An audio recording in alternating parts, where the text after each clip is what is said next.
ในผลงานนายพรานเดือนเพิ่นจัด1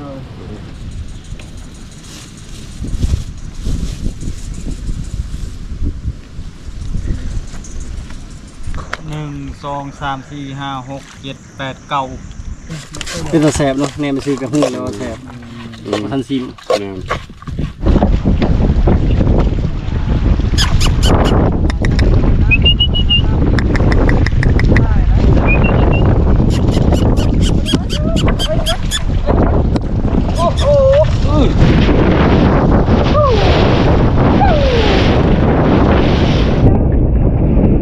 อย่ามารอเลยพี่น้องเอ้ยไปเขาพังก่อนบ่ได้ผมเคยเห็นจักเถื่อลมพันพวนแบบนี้นะลมกลับไปกลับมาแบบนี้ตอนนี้โมเดือนโมคางพิมพ์3 คนขี่เรือแล้วก็เอาเครื่องคองพอสำคัญพันใดแล้วก็ใช้เรือเบิ่งหนักป๊อปุ๊บ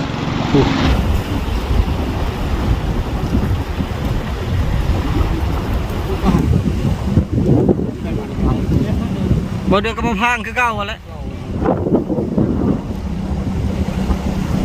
เบิ่งลมนะ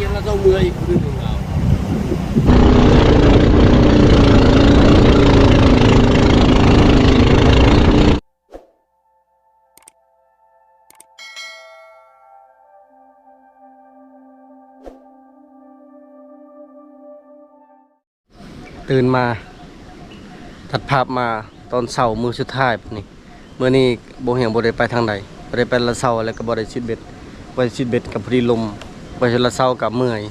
เพราะว่าโดนเถื่อเฮาได้ย่างป่านะขึ้นภูลงห้วยลงหอกน้ำเมื่อยก็เลยมื้อนี้นะพักผ่อนพอจังน้อยก็กลับบ้านกลับซอกแล้วก็ไปส่งเบาซินพันไม้แล้วก็พอลุงเพิ่นนะมาส่งอยู่ซิโนคือเก่ามันไกลเลยมื้อนี้พักผ่อนเพราะว่าเฮาไปหากินกับเมื่อยแล้วขับรถมันก็แฮงเมื่อยอีกนะเลยบ่ได้ไปทางใดแต่ว่ามื้อนี้ลมแรงเลยคือว่าเมื่อวานนี้น่ะ34 องศาแต่มื้อนี้ลดลงนี่เลย24 องศาลมแล้วก็อากาศก็เย็นแน่ทีมงานเฮาพากันไปเบิดแล้วพอพางก็ไปพอซินพันไม้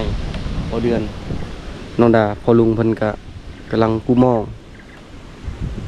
ปลาก็สิบ่ค่อยถึกปานใดพอลมเมื่อคืนนี้นะพิมพ์ก็บ่ได้ไปใส่จีข้าวจีอาหารเช้าเดี๋ยวจะน้อยปิงปลาปิงกระหอกพวกได้เมื่อวานเมื่อคืนนี่มันเน่ามาแล้วพอนำมันบ่แม่นมันเน่านะแต่เฮาย่านมันเน่าบัดชิมือนี่เพราะว่าน้ำก่อนเบิด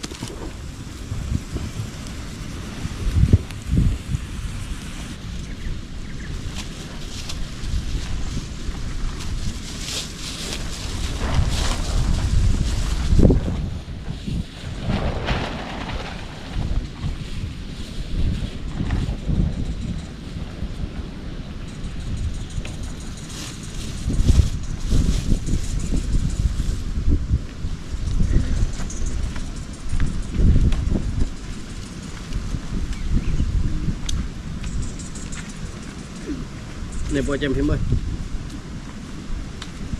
พิมพ์บ่อจำเลย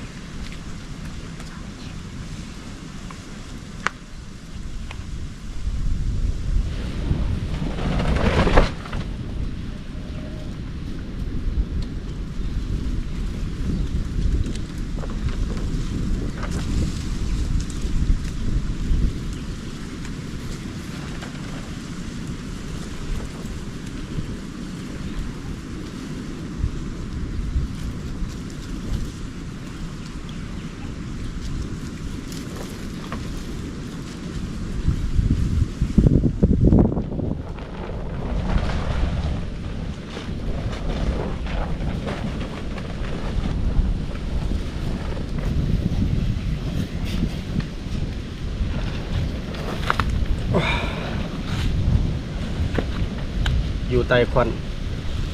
อยู่ใต้ลมถึงเฮาบ่ได้ไปลัดแรงลัดเศร้าถ้าบ่ได้ไปลัดเศร้ามื้อนี้ก็เฮาก็เฮ็ดหน้าที่อยู่แคมป์อยู่บ่อนมันร้อนเมื่อยอีหลีพี่น้องเอ้ยเพราะช่วงนี้ก็ช่วงที่ว่าอยู่บ้านก็มีแต่เวียกแต่ว่าพอดีลุงเพิ่นมาก็เลยปะพามาก่อน อารมณ์ลุงเพิ่นก็มาแต่เวียงพุ่นแหละรู้จักเพิ่นก็รู้จักใหม่ๆแล้วเพิ่นติดต่อมาได้ประมาณอาทิตย์หนึงเพิ่นว่าให้นัดกับทีมงานพาเพิ่นเข้าป่าแน่ว่ะก็เลยจัดเลย และก่อนหน้านี้นะเพิ่นเคยติดต่อหาเบาซินแต่ว่าเบาซินบ่รับเพิ่นเลยติดต่อมาหาบ่เฮียงที่บ่เฮียงก็ได้ยินเพิ่นเว้านั่นก็จัดให้เลยกับพันไม้ก็เลยเซอร์ไพรส์เพิ่นอยู่เชโนมื้อนั้น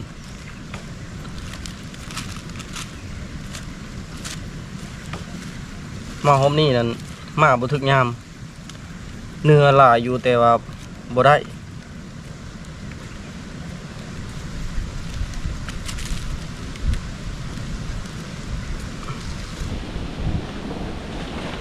นกสลิกานะกำลังเข้าหูผู้เรียบร้อยแล้ว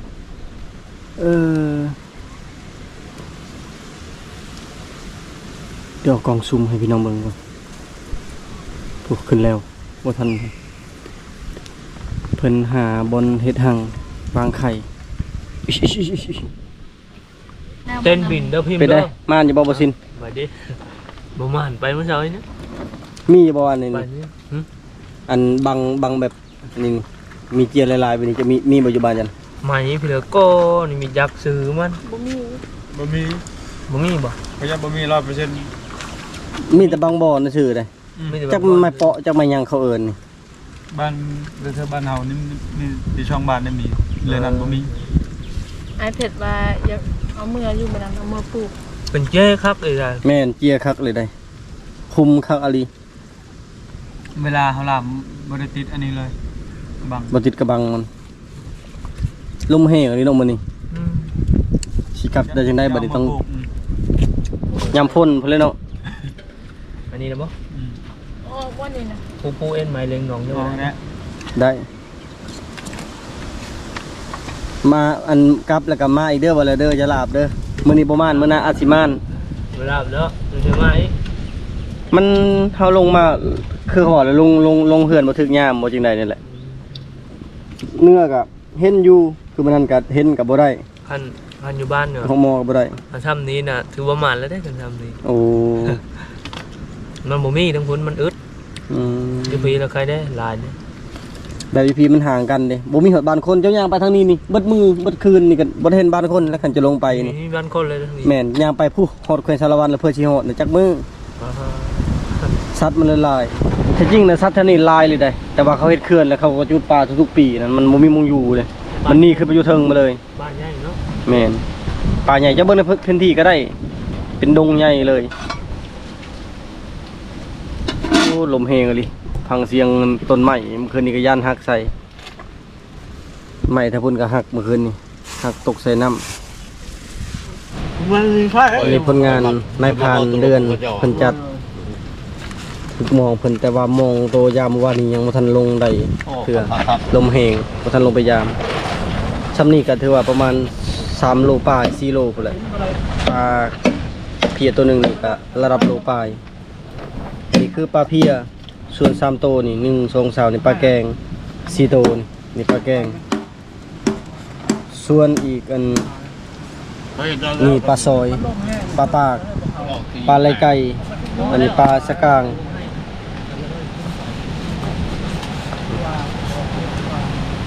แล้วก็ปลาก้ามีจักชนิดนั่นนี่นะมีปลาสูตรนำ มาให้บักใหญ่มาตอนมาลงมา จะได้กินบัดนี้ซอย ซอยก็ดีกว่า ซอยก้อย เอาละกินนะโอ้ จัก3พุ่นในนึงจัก3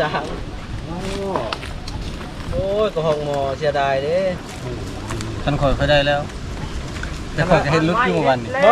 ว่าแต่ว่าอาการมื้อนี้อันอาการมื้อนี้อันหยังก็มื้อนี้ลมมื้ออื่นปกติ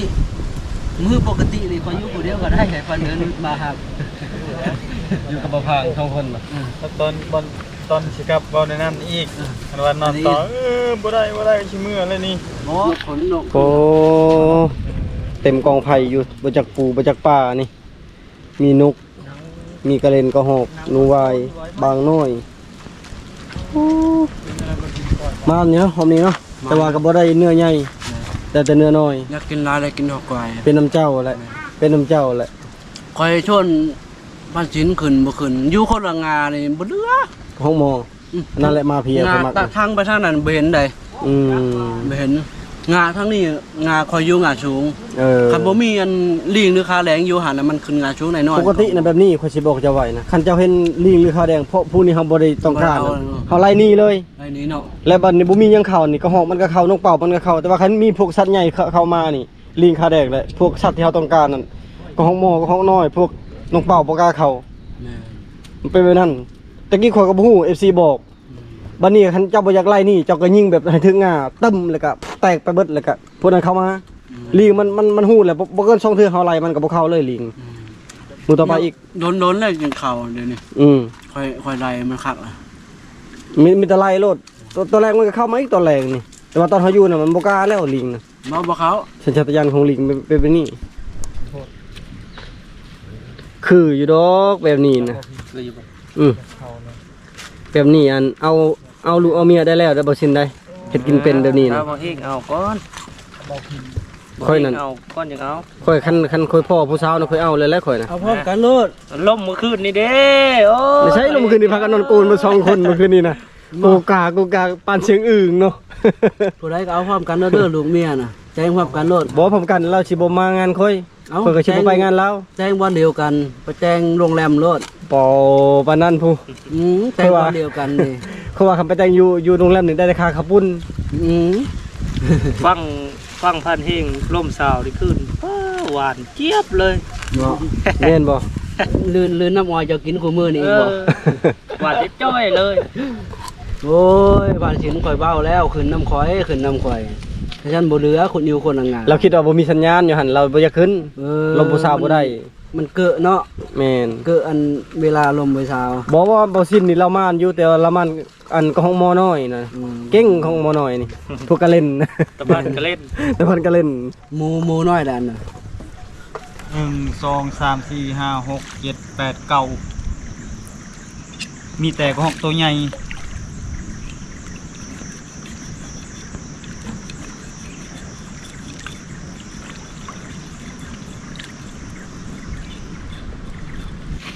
บ้านลำใช่บ่ก็มันก็ติมันโจอันตรายไม่จ่อย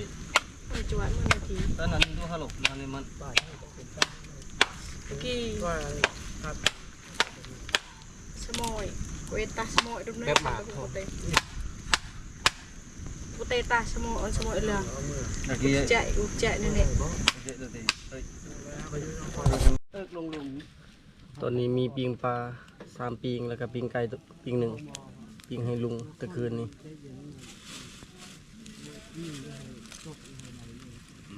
เพิ่นจะกินปิงไก่จุดท้ายก็จัดได้เลยปิงปลาสกางไปได้ลุงอัน โอ้เซ ร ฟ สชาติปลาเพียนี่ บ่ได้ใส่เบิดอันนี้ ปลาเพียอยู่กับวาซาบิ ปลาเพียนี่กับปลา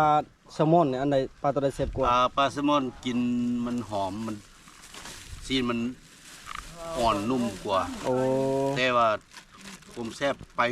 บุคือกัน โดย นี่ก็แซ่บคือกันนะฮะ โดย ปลาเพีย อืมมากินอันพี่มือของเบาสิ้นได้บ่นี่ โค เบาสิ้นให้ เขา สุ โค กิน เนี่ย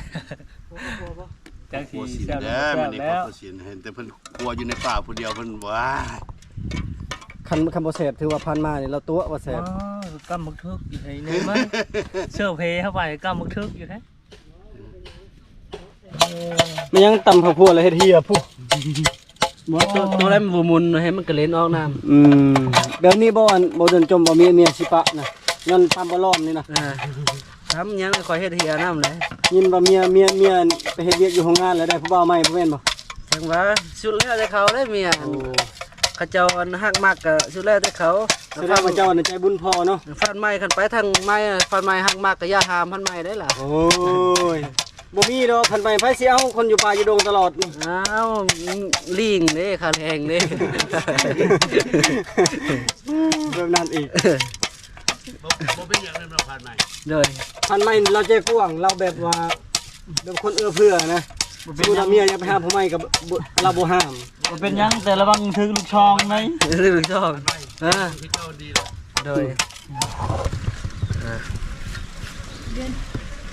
ก้อยปลาแซ่บๆมื้อนี้ตัวนี้มันมีเนาะ ก้อยใส่หม้อคือเก่า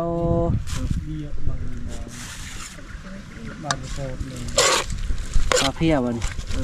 แม่นปลาปักตายดินี่ปลาเพี้ยเนาะ เป็นตาแสบเนาะแนมไปซื้อกระหู้แล้วแสบบ่ทันซิมสุดยอดอลีเอาลูกเอาเมียได้แล้วบอกชิน บ่หันเอาเถอะสินานมันสิบ่ได้กินคือใกล้ๆกันอ๋อเดี๋ยว ทานบ่ได้ไปประกวดกับพานแล้วนี่ กินเตะดังเลยคัก ส่งละคมนี่ที่มันซื้อ หานเบาเฮียงเพิ่นตอนรับอย่างดี เขาคากเลยบ่ได้มาขายเหมือนกันบ่ ข้างไว้มันก็แห้งไปพร้อมเอาน้ำนั้นปรุงไว้หรือพังแล้วก็ปิ้งเงินพวกกระหอกกระแตไว้ ก้อยปลาขึ้นมาใส่หมักเผ็ดใส่มะนาว โอ้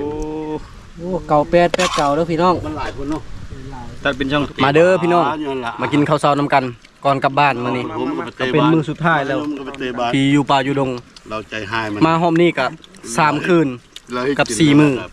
แต่มือวันพฤหัสจนฮอดมื้อนี้เป็นมื้อวันอาทิตย์แล้ว เป็นยังไง เม แซ่บ นูเฮาหลายอย่าง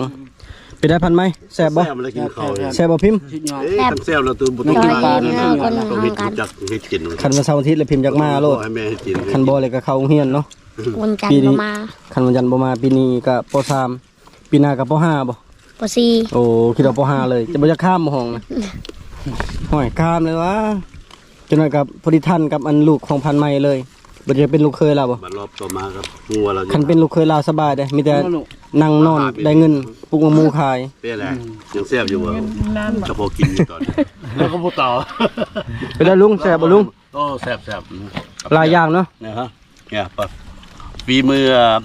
บ่สินเนี่ย โดย อ๋อเห็นเพิ่นเฮ็ดอยู่ในป่าผู้เดียว บ่แม่นที่พิมือนพันเดือน ของนายพันเดือนภาษาไทยของนายพันเดือนนี่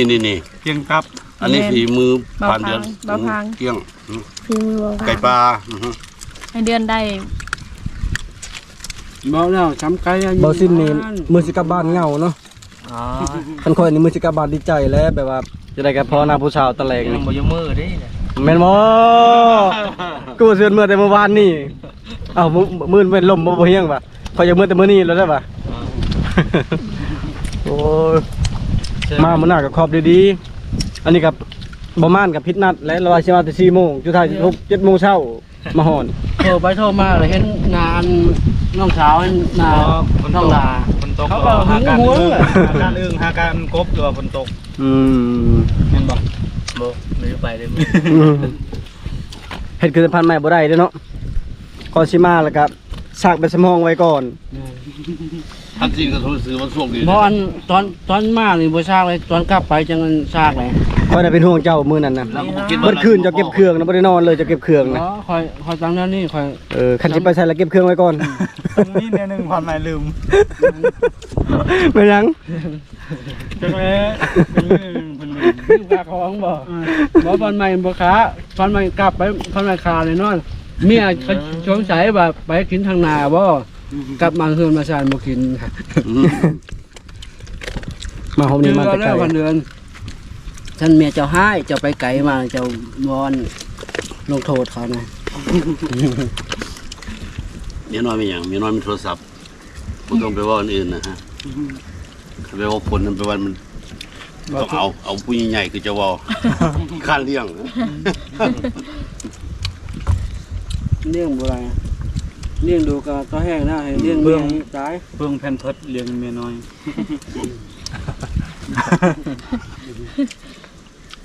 เอาจะใหม่ๆโดน ตอนนี้ก็ขั้นตอนเก็บกูเครื่องแล้วบัดนี้เก็บเครื่องกูของบัดนี้กลับบ้านกลับซองลมแห้งอยู่มื้อนี้ เดี๋ยวสิกลับได้หรือบ่ สู้ๆบ่พิมพ์ พิมพ์ลงวันแล้วมื้อนี้ว่าวันจันทร์นั่นมันยังปีนเบิดทรงน่ะบอกว่าบ่มีเงินบ่ถึงปีนออกนะเลยได้อยากเขาขอเงินว่าค่อยบ่มีแล้ว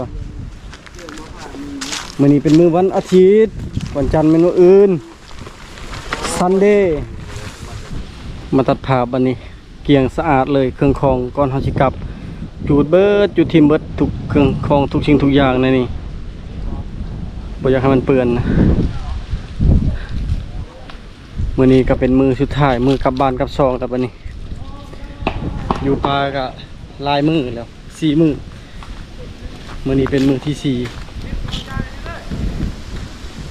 จูดขี้เหงื่อนะควันกลุ่มๆอยู่เก็บเบิดบ่ยังหาเราเก็บเบิดเท่านี้นะอันนี้คือเป็นแบบอย่างแล้วก็บ่ทำลายสิ่งแวดล้อมนะนักบ่ต้องได้ข่อยย่อได้บ่โอ้บ่สิ้นกับพายเป็นอยู่เนาะ โอ้สิพายที่นี่ บ่แข่งเคยบ่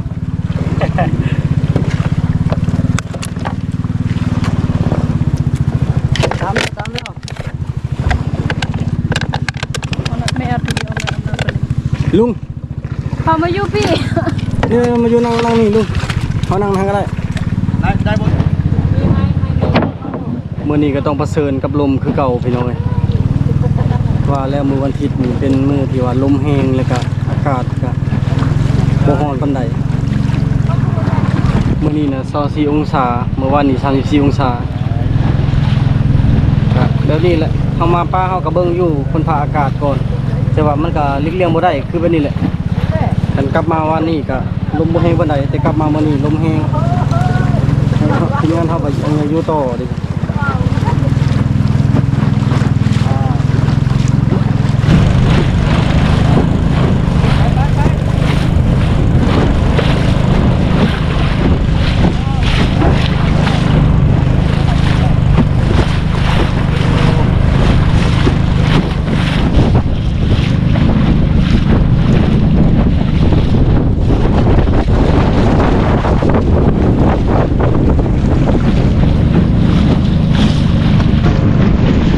ลมแห้งเลยได้มื้อนี้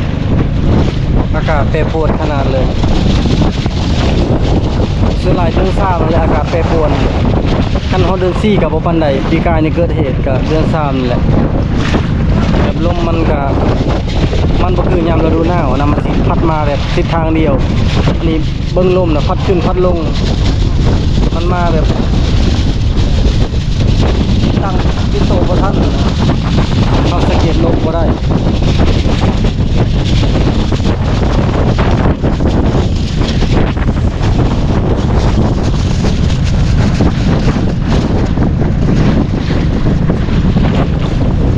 วันนี้คนกับ8คนมาอีก4โตว12ชีวิต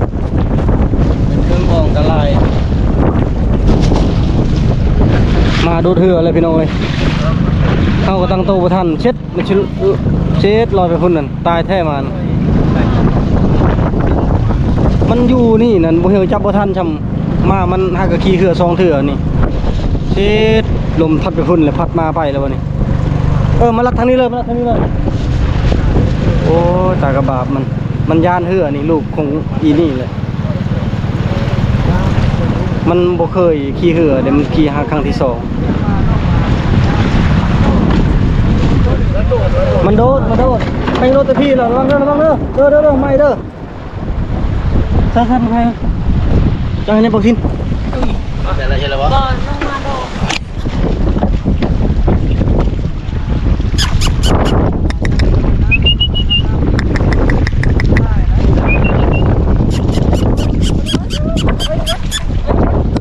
โอ้โหมาโดนเด้อตายเด้อตายเด้อดื้อลูกนะมามันย่านพี่น้อยมันบ่เคยขี่เหือบันไดมันขี่ครั้งที่2แล้วมันเห็นน้ำไปขึ้นมาอย่าโดนลูกมาลูกไปบ่โดนลูกมาพี่มาโอ้ยมาโอ้หนาวแล้วนี่อย่าโดนลูกได้ตายได้มันย่านเหือก็นี่แหละกันมามันเคยขี่เหือนะบ่โดนลูกบ่โดนลูกเด้อเอามันยืนเพียงมั้ยโอ้ยบ่โดนเด้อบัดนี้เด้อตายเด้อโดดเด้อเก็บบ่ทันตายได้น่ะโอ้ยกระบะมันนอน ครับรถคันบ่มีไม้นี่เขาเลาะฟังเลยมันก็บ่เสียงปานใดแต่ว่าไม้มันหลายเอาขี่คือขี่แบบขี่ฟังบ่ได้เลยเว้นไม้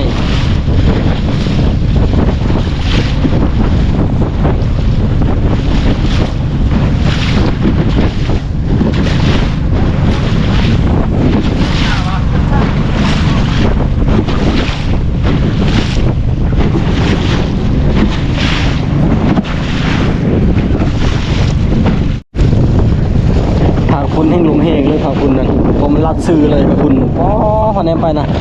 เป็นสีขาวเป็นคืน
จอดพุ่น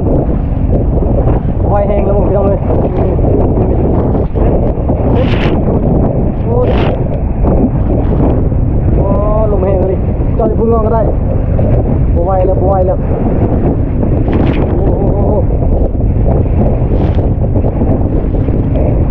อ้คืนมันใหญ่เลย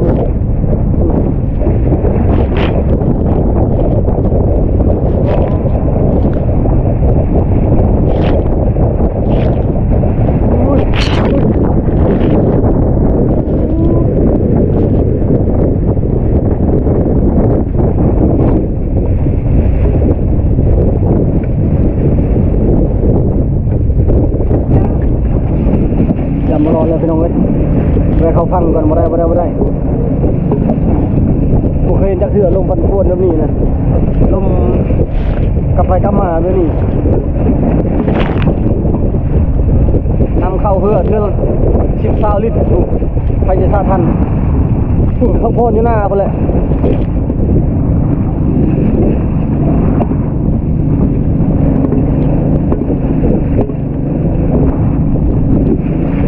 คันจะฟังใครนี่อยู่คุณรู้บ่ไหวแห้งอะไรทางหน้าแห้งอันตรายทางหน้านะยังบ่ทันหอดใส่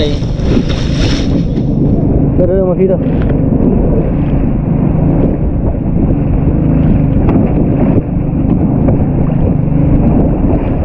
โอ้ดูนะกินบ่นำเข้าเพื่อ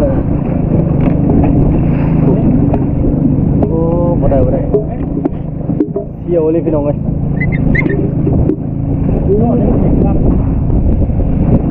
พักผ่อนจอดนี่ก่อน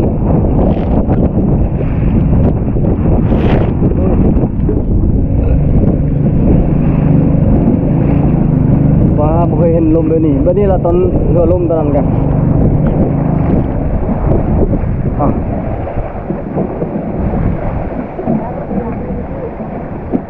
โอ้เสียงลมฝั่งนั้นนะ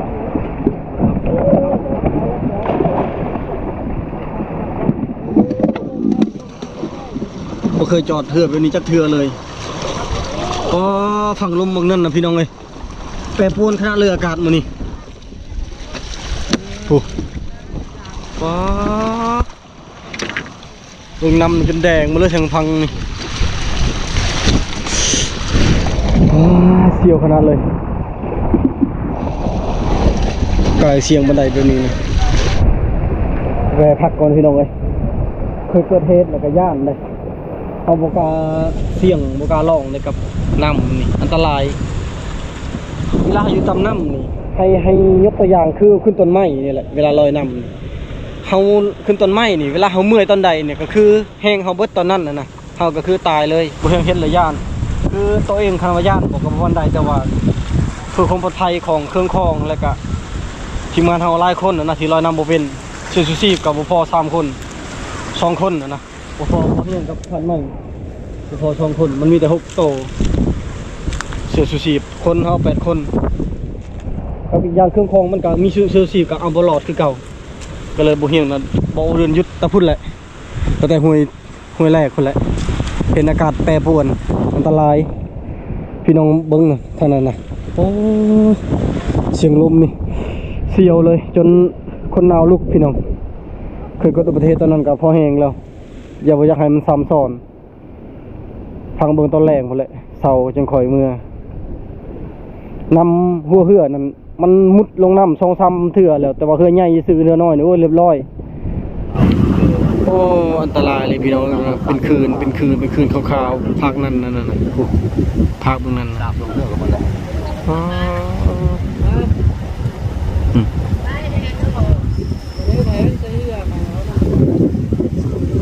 โอ้ลมนี่นะนี่แห้งคักเลยลมนี่นะตัวขาวๆนี่คือเป็นคืนแต่ว่าโอ้ยสูงพังบางนั้น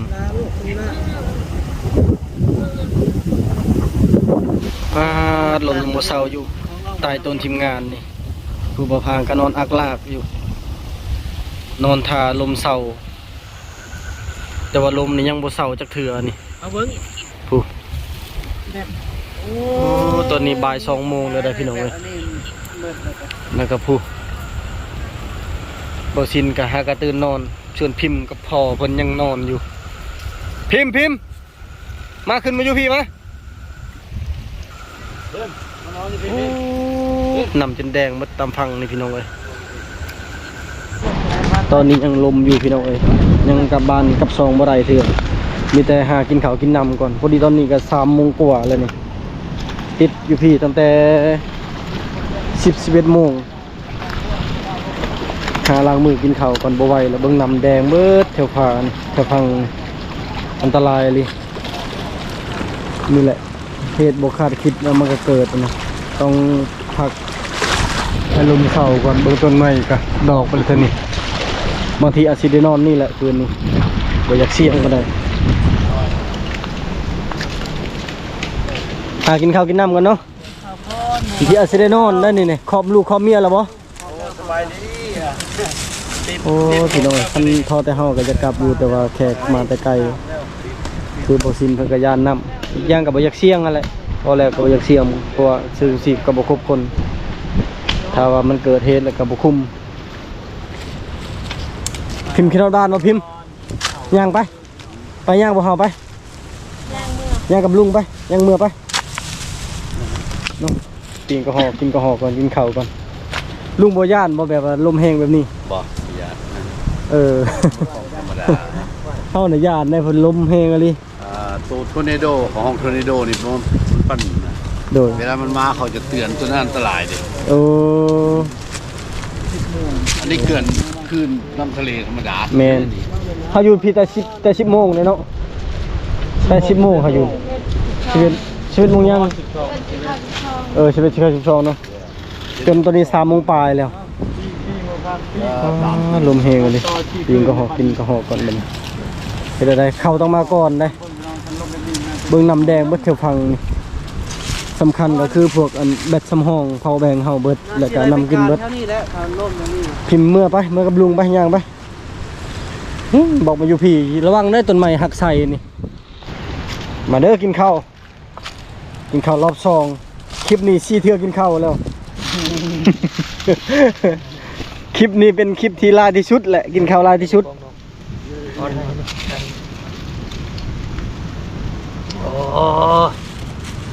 นี้เราติดเกาะ กระหอกภาษาอังกฤษว่า กรอก แม่นมาบ่สิน เนี่ยนะกระหอกไปว่ากระรอกโอ้ยยังกระเบิดบัดนี้กินมังนาวว่าบัดนี้ เอาชีวิตรอดได้บัดนี้เนาะ สบายดี บ่พังกับขี้นอนผู้ชายพันในกับขี้นอนเมียแล้วบัดนี้เมื่อบ้านบ่ได้ติด โอ้ยขอเห็นเราแล้วขอกินเราปะ น้ำอ้อยหน้าบ่ น้ำอ้อยหน้าขอกินน้ำอ้อยหน้าตั้งน้ำก่อน อืม ยังกระยาเด้ติดเกาะน้ำกับน้ำเปื่อนกินนั่นนี่ก่อน นี่บ่มบ่ครับเล่นนี่แม่เอามีเกิดบ่ มี มี คิดหนึง มีไหมตอนนี้ติดต่อหากระเจ้าอยู่เก่งเรียนให้มาหับบ่ฮู้ว่าสิมาหับได้หรือบ่ 4 โมงยังแล้วคันหับบ่ได้ก็มีแต่สินอนแล้วคืนนี้บ่กล้าเสี่ยงปานใดลมนี่แรงขึ้น ทางผ่านมา นี่กันข้ามพังเมืองนี้ได้มันยังขึ้นนี่บ่ใกล้ คันข้ามได้น่ะเมื่อบ้านได้แล้วดาเอ้ย ว่าข้ามมัน บ่ได้บ่หับสายแนวใดเนาะแล้วอะ ได้ดี กระเป๋าใช้เรือได้กระเป๋า มันเลิกบ่ได้แล้วพี่น้องเอ้ยตอนนี้ คือตอนนี้ก็ครึ่งของเฮาก็ว่าสิอยู่ก็ยากสิเมื่อก็บ่กล้าเสี่ยงประสานหาทางบ้านยิงลีนพันหายเจ้าของเฮือนน่ะเราลงสิปูนแต่เราเอาเฮือนต้องปะอยู่รุ่มแล้วบนแคมป์เมลิน่าแต่ว่าบนแคมป์เมลิน่าน่ะมีแต่เรือบ่มีจักรยุ่งแล้วบัดนี้ประสานหาทางบ้านก็บ่ได้ให้เขาเจ้ามาครับ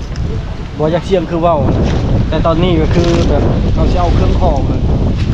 คือไปแล้วให้ช่องคนน่ะขี่เรือคอยเลาะฟังเป็นฮักยังลีนฮู้ว่าสิเอาใช้ตอนที่ยากก็สินอนคือเก่าแหละสินอนก่อนขึ้นที่4ที่5ก็แล้วแต่แหละมันเมื่อบ่ได้เด้มันเครื่องของเฮาหลายอย่างพี่น้องเอ้ยเกิดเหตุการณ์แบบนี้ยากตอนนี้บ่เดือนบ่คางพิมพ์3คนขี่เรือแล้วก็เอาเครื่องของบ่สำคัญปานใดแล้วก็ใช้เรือเบิ่งนะป๊อปุ๊ปุ๊ส่วนเฮา5คนแม่นพากันย่างตามพังย่างเลาะคันว่า3คนเมื่อรอดแล้วก็สิกลับมาเอาสู่เฮาเสียงอันนี้พี่น้องเอ้ยคันใดเฮือใหญ่กว่านี้ก็ไขแน่ปุ๊มากับบ่ได้ขี่แล้วนี่มากับพากันย่างมาเลยกินนี่มาแน่เครื่องแน่โอ้โหจนพร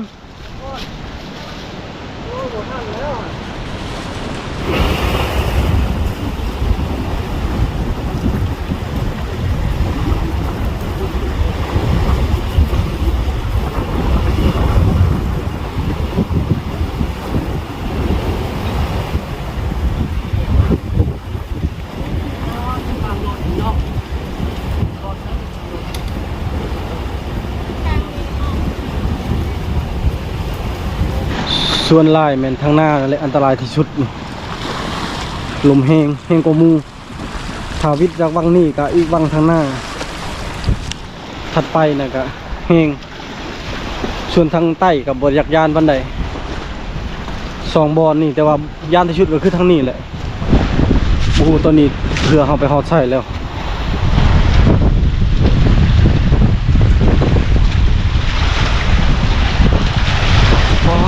ลมแห้งอันนี้พี่น้องเลย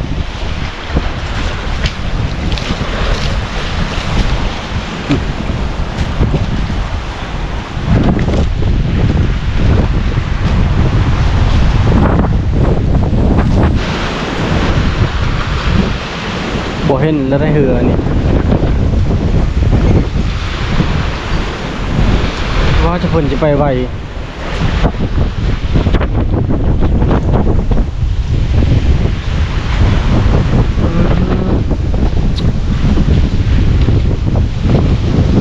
เพิ่นไปฮอดใส่เลยเบิ่งลมวังนี่เลยยานชุดนี่เท่านี้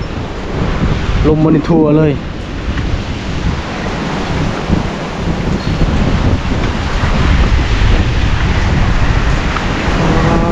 ลม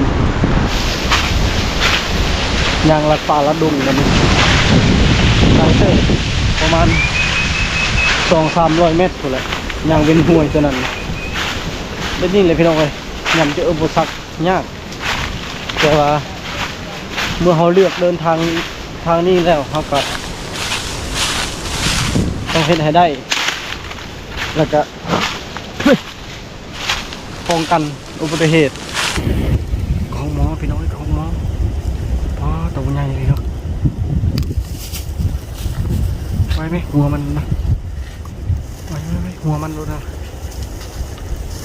อ๋อของหมอพี่น้อย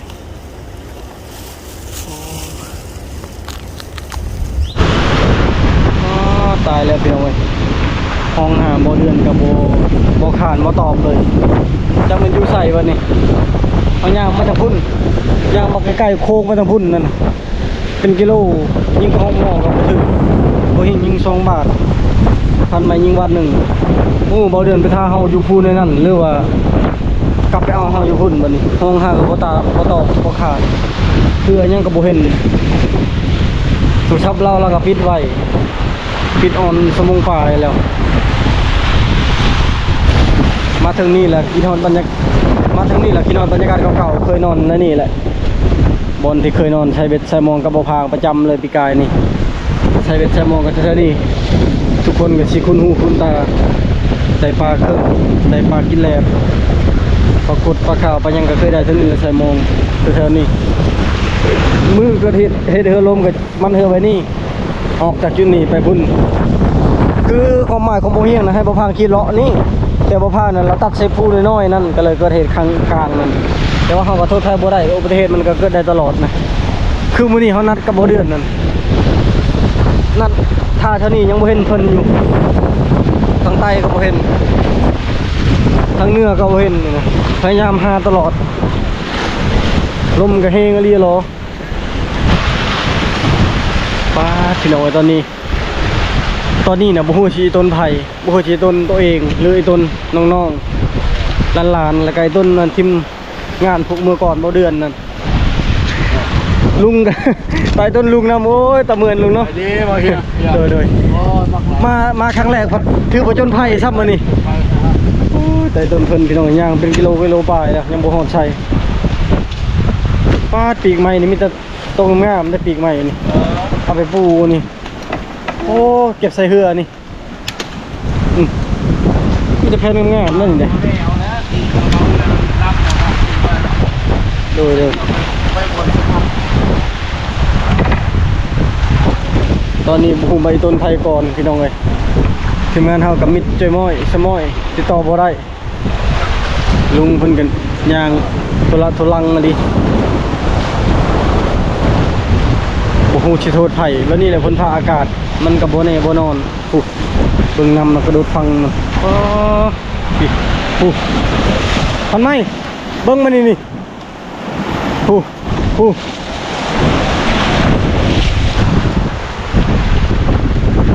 ย่างพันย่างเลาะเซ่ซาวันนี้สุดยอดมวงไข่นี่เคยมาเอานี่บุยังเคยขึ้นเท่านึงปีนขึ้นเท่านึงปีนี้ก็มีมากอีแล้วดกอยู่นะมักสุกจะน้อยนี่ก็ทำสิกินก็หอกกระลายค่อยไปลุงค่อยไปโอ้ยลำบากอะไรมันนี่เช็ดมากกงนี่ได้นี่กอันนี้ตัวใหญ่นี่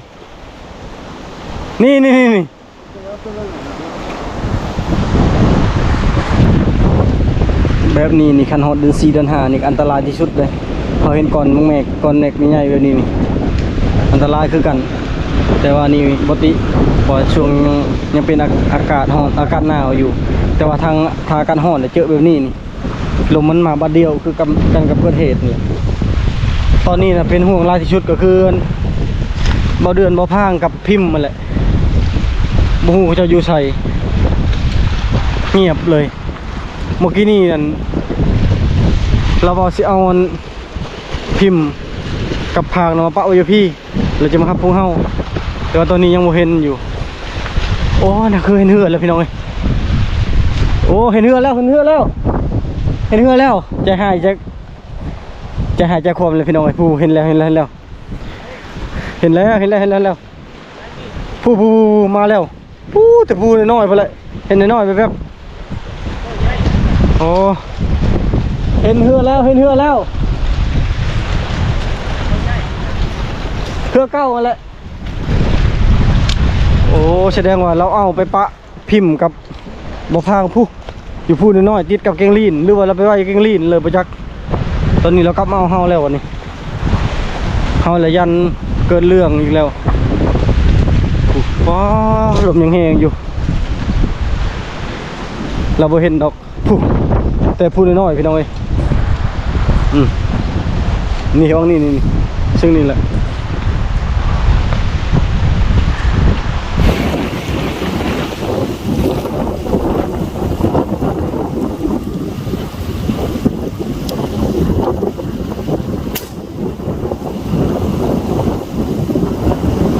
สองคนได้ว้าก็ไปกลางเลยว่ะบ่เห็นเหือช่ำ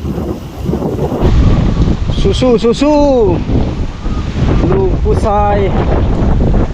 ใจไม่ยอมแพ้ย่างพันย่างตำมันนี่ช่ำพังลึกบนนี้กิ่งลงกันแล้วเขานั่มไปเลย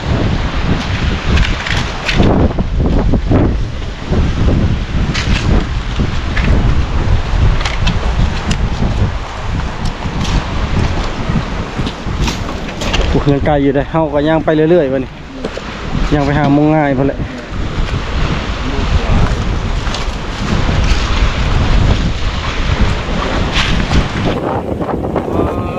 พี่น้องลมแห้งอะไร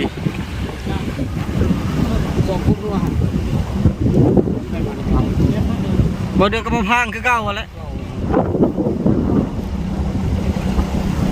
เบิ่งลมนะ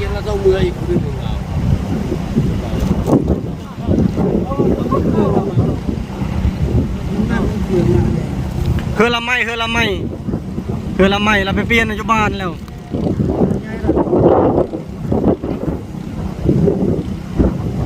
ซ้ำก็ทะเลเลยซ้ำก็คืนทะเลเลย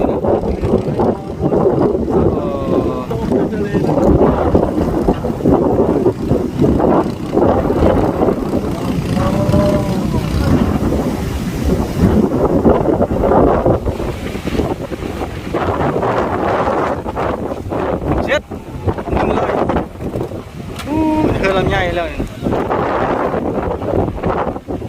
จับเขาแสะใช่ไหมไว้ไปดึงเชือกเลยเล่นไป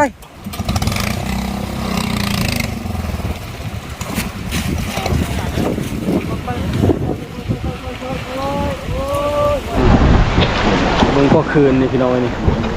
เอาเหือใหญ่กับมีปัญหาอีกบันติดแล้วก็มันนั่นบอติดมันขามันเพตอนนั้นจนตะเวนจะสิตกดินแล้วตอนนี้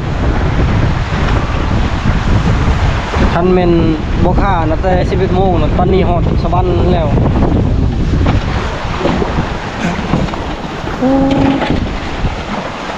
ลมตะยานอะไรลมคืนทุก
นี่ลมแห้งอยู่นี่น่ะโมมีใครอยากลงน้ำเลยมันลมแห้งนะพี่กายนี่ธรรมดามีแห้งพอเก่าเพราะว่าทั้งไต่คุณพระเจ้าเฮ็ดกลางหันเดี๋ยวพระเจ้าลงจับมีต้นไม้จับเป็นป่าเป็นดงพระเจ้ากระดุดไปเลยมันแฟนอันนี้คือกันตอนเซ่น้อยตะกี้มันไม่ได้แห้งเรื่องนี้จักเถื่อเ ดี๋ยวนี้โอ้ยบ่ไหวอันตรายโอ้มันจะลงยังลงอยู่ล่ะโอ้ยโอ้โอ้โอ้